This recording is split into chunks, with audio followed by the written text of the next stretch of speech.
After days of diplomatic arm twisting, NATO agreed last night to take over part of the military operations against Libya. NATO will enforce a no-fly zone, while the United States will coordinate attacks on Muammar Gaddafi's ground forces.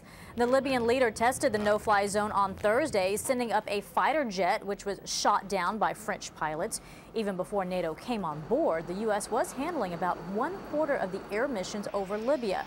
U.S. officials are welcoming NATO's role in the operation. NATO is well suited to coordinating this international effort and ensuring that all participating nations are working effectively together toward our shared goals. For more, we are joined now by CBS News Foreign Affairs analyst Pamela Falk. Thanks for being with us, Pamela. Absolutely, Betty. All right, explain the significance of NATO's involvement.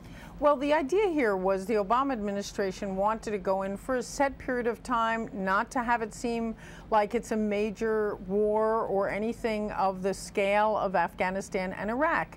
And that's also why the president hasn't done a White House address on Libya. And so the idea is to transfer at least the no-fly zone enforcement. Now, there still will be, as you say, coalition force attacks on any kind of ground offensive forces of Gaddafi and of Libya. The difference. NATO handles in the air, coalition on the ground. Why split it up like that? What's the point? Well, the idea is to pull the United States out of the lead. Now, the United States obviously also does have a lead role in NATO. But the U.S. forces in the coalition had scaled down from about 85% of the sorties to about 65% over the last 3 days. And now they're trying to transfer at least the command of the no-fly zone. And NATO is also looking to do other things. They have now a no-drive zone. In other words, to try to stop any kind of ground forces of Muammar Gaddafi from entering the rebel-held areas. The idea here was the administration just wants to go in and stop any kind of humanitarian disaster, and they think it could have been the scale of 100,000 people killed, and then get out.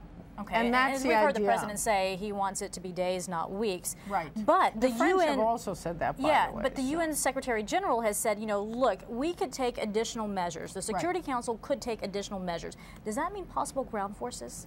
They're not.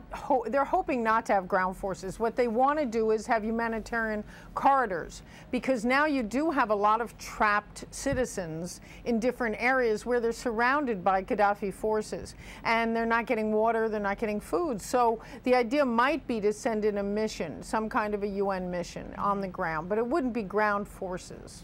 We have a lot of people involved here. The UN, NATO, coalition forces, all these people. African Union Arab League. Okay, Absolutely. You line it up. It's still unclear who's in charge. Well, what they are going to try to do, and that's today, is meet in Addis Ababa to see if the African Union can actually coordinate some kind of a ceasefire between Gaddafi and the rebels. We'll see what happens with that. But in terms of who's running it, the UN has mandated it under that resolution which was voted on by the UN Security Council on March 17th. Right. But it is being run by U.S.-led coalition, and the actual NATO, NATO will now coordinate the enforcement of it. So it's a little bit of everything. The United States is trying to play a limited role, and that's really the idea. Now, here's the tricky part. Okay. What happens when the United States pulls back and Gaddafi feels empowered by that? And so the rebels want the United States to stay in the same level, well, but obviously there's pushback. When the U.S. can pull back, when is there a sure sign that the U.S. can pull back? Well, they've somewhat, not totally, but somewhat grounded Gaddafi's Air Force, and that was one of the goals. Not totally, but that's a piece. And the idea is to just try to stem the humanitarian disaster and move the Gaddafi forces away from the rebel-held areas. Here are the two possibilities. One is a civil war, and that's the downside possibility. And the upside possibility is that Gaddafi leaves, and that's helped by the other pieces. There were other pieces of this UN mandate, and that was to freeze assets, and it's been amazingly fast. About 50 to 60 billion dollars have been frozen of Gaddafi's assets just in the UK and US alone. Let's broaden this out really quickly because, you know, we've been talking about Egypt, now we're talking about Libya, Tunisia's in the mix as well. But then you have Bahrain, you have Yemen, where protesters are being killed by the government. Another situation where, as we looked at Libya, with Saudi forces, you saw the UN step in, you saw NATO step in. Should we expect others to step in when it comes to these other countries? The hope is no.